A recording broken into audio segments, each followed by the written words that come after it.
So real ஸ்காலர்ஷிப்ன்றது என்ன fees ஸ்ட்ரக்சரோ அதுல நல்ல மார்க் எடுத்த மாணவர்களுக்கு ஸ்காலர்ஷிப் கொடுக்கலாம், அல்லது ப்ரீ புக்கிங் பண்ணவங்களுக்கு ஸ்காலர்ஷிப் கிடைக்கும். லைக் எங்களுடைய காலேஜில் பார்த்தீங்கன்னா ஒரு 2 lakhs 3 lakhs இருக்கக்கூடிய ஃபீஸ் ஸ்ட்ரக்சர் வந்து 5 lakhs சொல்லி அது அகைன் ஸ்காலர்ஷிப் 2 lakhs கொடுக்கணுன்ற மாதிரி கிடையாது.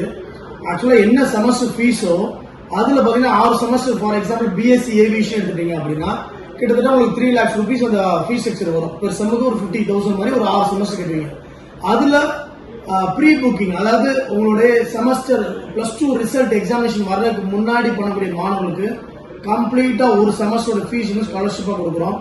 ஸோ அவங்க பார்த்தீங்கன்னா ஆக்சுவலாக அவங்க ஸ்டடிஸ் பண்ணக்கூடியது 6 செமஸ்டர்ஸ் படிப்பாங்க. பட் காலேஜ் ஃபீஸ் கட்டக்கூடியது பார்த்தீங்கன்னா ஒரு 5 செமஸ்டர் தான் காலேஜ் ஃபீஸ் கட்டுவாங்க. ஸோ 1 செமஸ்டர் வந்துட்டு டோட்டலாக அவங்க ஸ்காலர்ஷிப்பாக கிடைக்கும். கிட்டத்தட்ட ஒரு 50,000 ரூபா ஒர்த்து அவங்களுக்கு.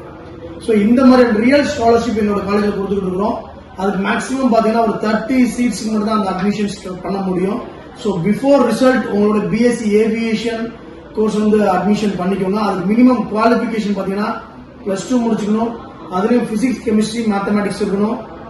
அல்லது இல்லை சார் நான் ப்ரீ புக்கிங் பண்ணல, நான் ஆஃப்டர் ரிசல்ட்டுக்கு அப்புறம் வரேன், எனக்கு எந்த மாதிரி ஸ்காலர்ஷிப் கிடைக்குன்னு பார்த்தீங்கன்னா நீங்க 10th and 12th 80% and above எடுத்திருந்தீங்க அப்படின்னா உங்களுக்கு ஒரு செமஸ்டர் ஃபீஸ் டோட்டலா ஸ்காலர்ஷிப் கிடைக்கும். ஸோ இதுதான் ஒரு ரியல் ஸ்காலர்ஷிப்னு சொல்லக்கூடியது. தேங்க்யூ.